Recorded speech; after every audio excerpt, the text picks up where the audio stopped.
श्रीराम समर्थ. प्रस्तुत आहेत श्री ब्रह्मचैतन्य महाराज गोंदवलेकर यांची प्रवचने. सादर करती कुमारी केतकी नितीन गोऱ्हे. प्रवचन क्रमांक 97. संत हे चालते बोलते देवच आहेत. व्यवहारात ज्याला चांगले वागता येत नाही त्याला नाही परमार्थ करता येणार. व्यवहारात झालेल्या गोष्टींचा मनावर परिणाम होऊ देणार नाही असा निश्चय करावा आणि सद्गुरु आज्ञा प्रमाण मानून तो तडीस न्यावा. साधनावर जोर द्यावा. स्वतः कोण याची ओळख करून घ्यावी. भगवंतापरते कोणी नाही हे कळले म्हणजे मी कोण हे कळेल. निर्गुण जरी समजले तरी सगुण सोडू नये.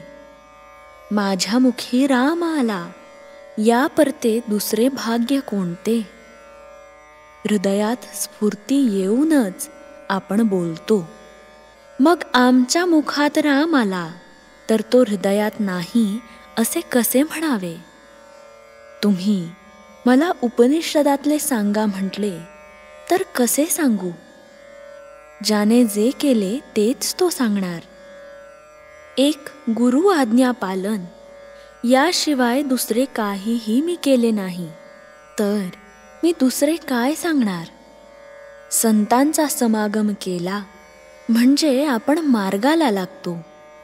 आपण साधूला व्यवहारात आणतो आणि नंतर तो आपल्याशी व्यवहाराने वागला म्हणजे त्याच्याजवळ समता नाही म्हणून उलट ओरड करतो. संत हे देहाचे रोग बरे करीत नसून त्या रोगांची भीती नाहीशी करतात. संत हे चालते बोलते देवच आहेत. संतांच्या देहाच्या हालचालींना महत्त्व नाही. भगवंताचे नाम सिद्ध करून देणे हाच संतांचा जगावर सर्वात मोठा उपकार आहे. हजारो लोक भगवंताच्या नामाला लावणे हेच खरे संतांचे कार्य होय.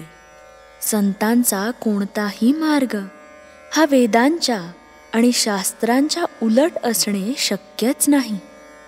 संत सूर्यासारखे जगावर स्वाभाविक उपकार करतात. सूर्याचे तेज कमी होत आहे असे शास्त्रज्ञ म्हणतात, पण संतांचे तेज मात्र वाढतच आहे. श्रीमंत आईबापांच्या पोटी जन्माला आलेला मुलगा भीक मागताना पाहून आपल्याला त्याची कीव येते. त्याप्रमाणे मनुष्य जन्माला येऊन आपण दुःख करतो हे पाहून संतांना वाईट वाटते. एकूण योनी इतक्या आहेत की त्यामध्ये मनुष्य जन्म येणे कठीण. मनुष्य जन्म येऊन भगवंताची प्राप्ती झाली नाही तर जीवाचे फार नुकसान आहे. म्हणून अत्यंत चिकाटीने संतांचा समागम करावा. त्यांची कृपा प्राप्त करून घ्यावी. संतांनी जो मार्ग आखला त्यावर डोळे मिटून जावे. पडण्याची अडखळण्याची भीतीच नाही. आपण प्रपंचात इतके खोल जातो की संतांची हाक ऐकूच येत नाही.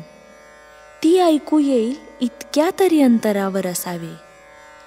संत वचनावर विश्वास ठेवूया म्हणजे भगवत प्रेम लागेलच. ते लागल्यावर विषयप्रेम कमी होईल.